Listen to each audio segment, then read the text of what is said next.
Muy buenas tardes. Infinito agradecimiento al Instituto Colombiano de Derecho Procesal y en particular al doctor Jairo Parra Quijano por darme la oportunidad de intervenir nuevamente en el evento académico más importante en el mundo. Y a todos los presentes un afectuoso saludo.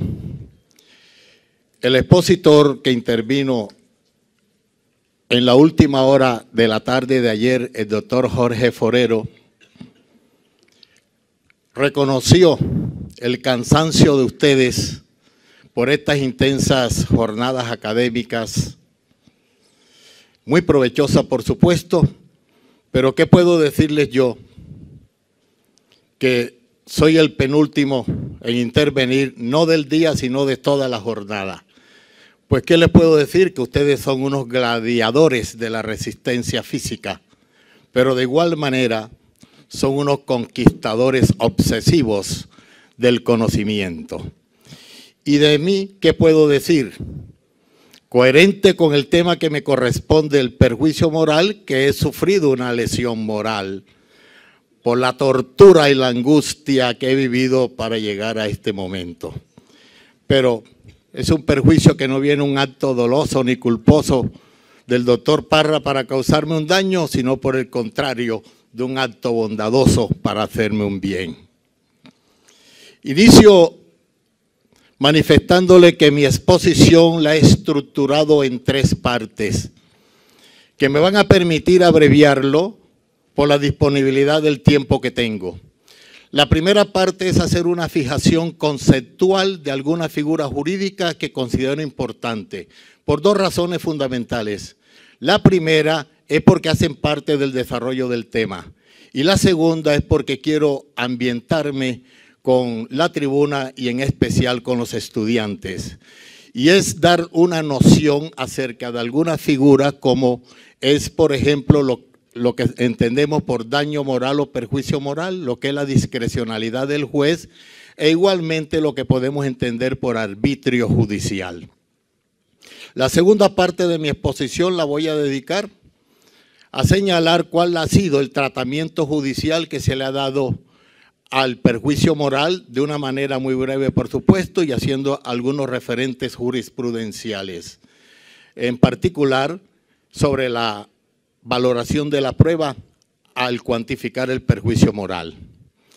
Y como tercera medida me referiré a un aspecto que contribuye al perjuicio moral y que se ha hablado en los últimos años sobre esto, como es el dolor y la prueba del dolor. No desconociendo que existen otros aspectos trascendentales en el perjuicio moral, de que no se habla tanto como el dolor, pero que de alguna manera tiene una incidencia para cuantificar el perjuicio, y me refiero a la angustia existencial y a la angustia patológica.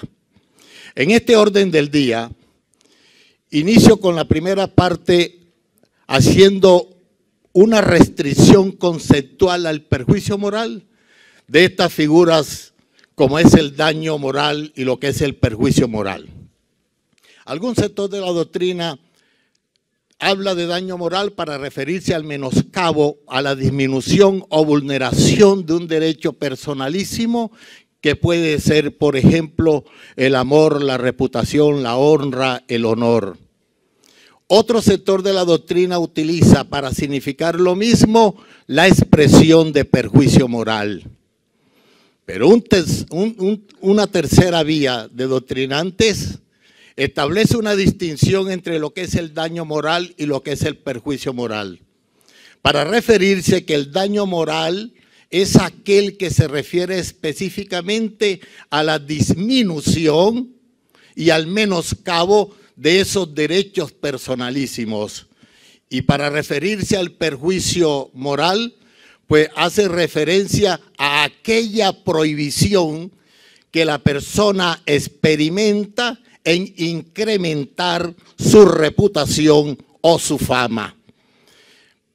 Llamémoslo daño moral o llamémoslo perjuicio moral, lo importante es resaltar es que el uno y el otro pueden producir un menoscabo a los derechos personalísimos o puede de alguna manera impedir que se incremente la reputación de una persona, como sucede, por ejemplo, cuando un abogado es contratado por una empresa multinacional para que le cree una estructura corporativa que le permita atraer clientes multinacionales, y este abogado le innova creándole una estructura corporativa que, además de permitirle que no pague tantos impuestos, pues tenga la publicidad necesaria de captar tantos clientes multinacionales.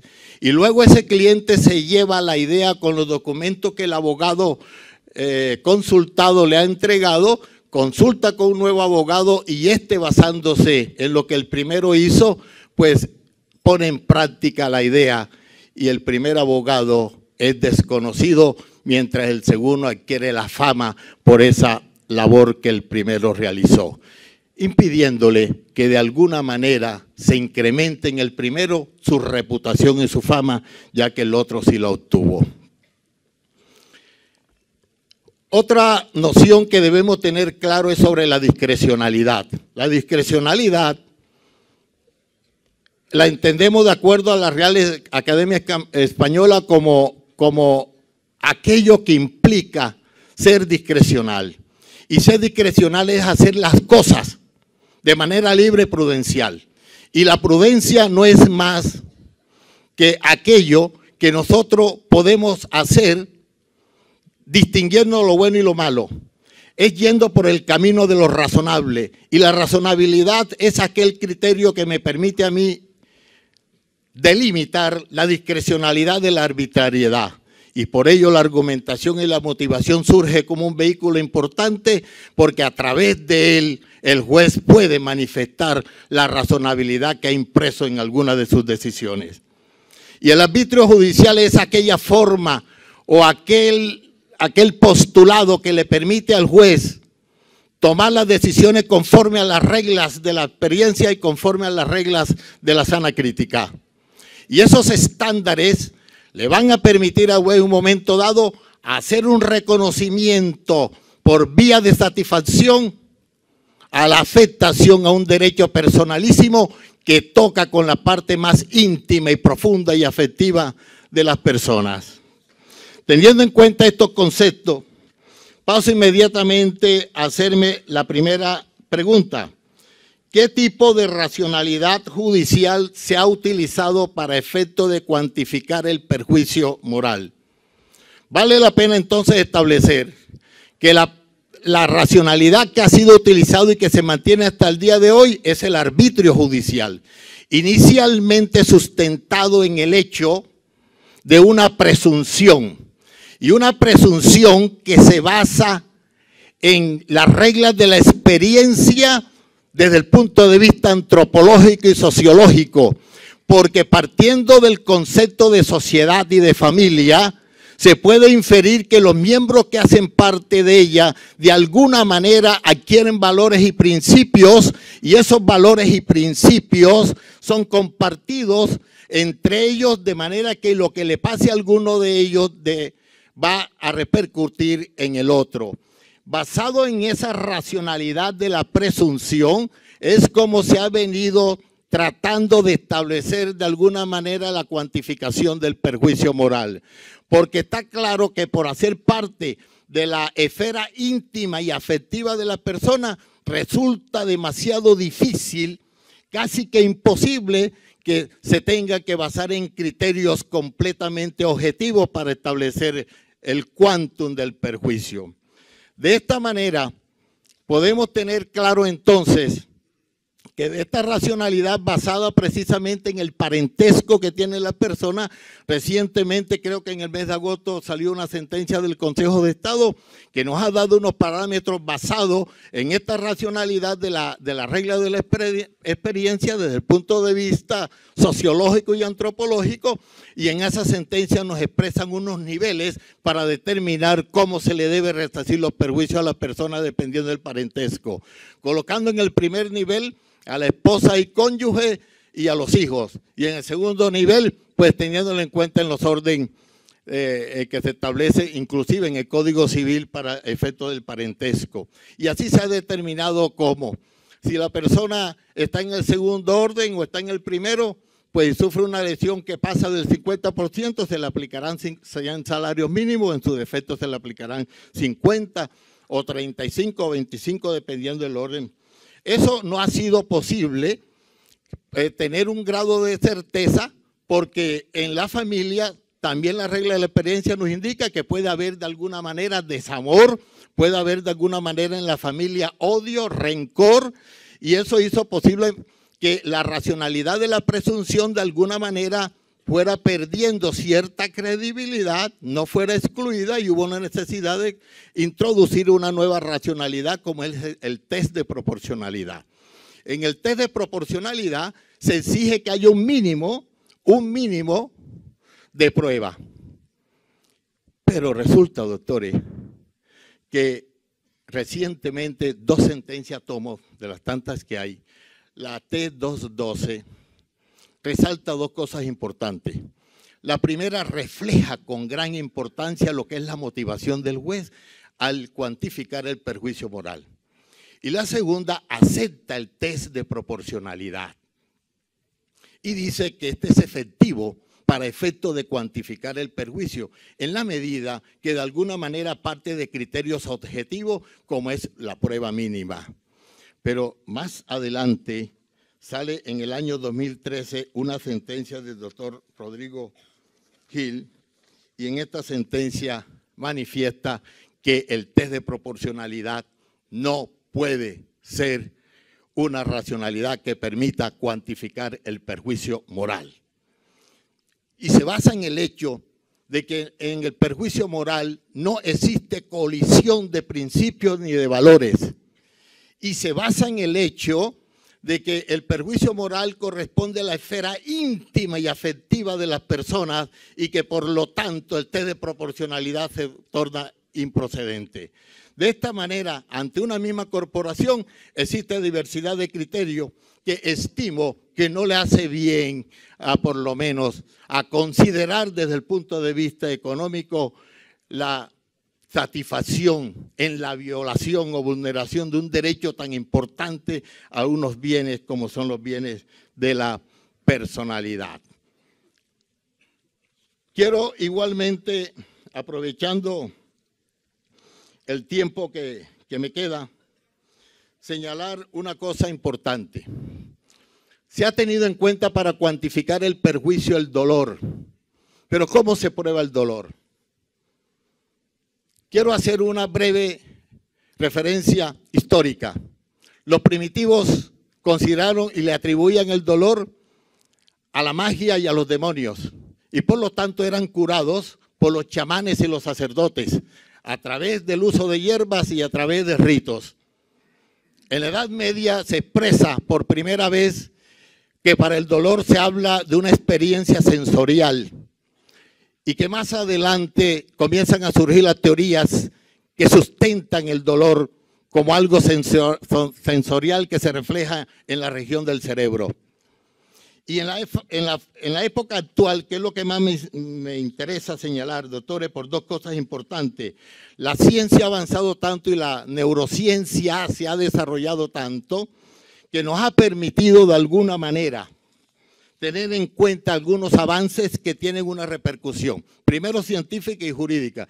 Y aquí quiero señalar que la jurisprudencia no ha tocado para nada un aspecto que considero de trascendental importancia. Y me refiero a lo siguiente. Los científicos han venido estableciendo a través de sus investigaciones y con la nueva tecnología que han surgido, con los procedimientos que denominamos procedimientos electrodiagnósticos.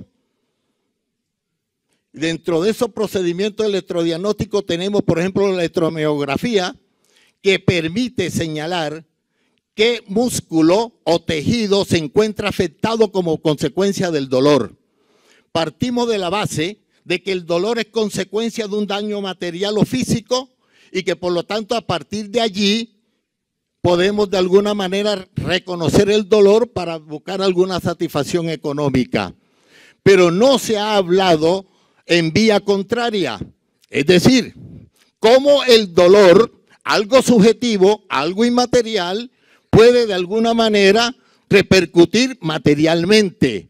Y la electromiografía es un procedimiento que ha permitido a los científicos y a los médicos determinar que el dolor puede causar una lesión en los tejidos y en los músculos del ser humano. Y sobre esa situación no se ha dicho nada, pero vale la pena mirar, porque esto puede de alguna manera incrementar la pretensión económica, sea considerando esta circunstancia novedosa de la ciencia como si se tratase de una pretensión material y objetiva, o en su defecto se pueda mirar como una pretensión que hace parte del contexto del perjuicio moral objetivado. Es una situación, doctores, que la ciencia nos ha generado y nos ha permitido, al igual como ha sucedido, por ejemplo, con otros procedimientos electrodiagnósticos, que nos permiten en un momento dado determinar si unas células o tejidos se encuentran o no en buen estado.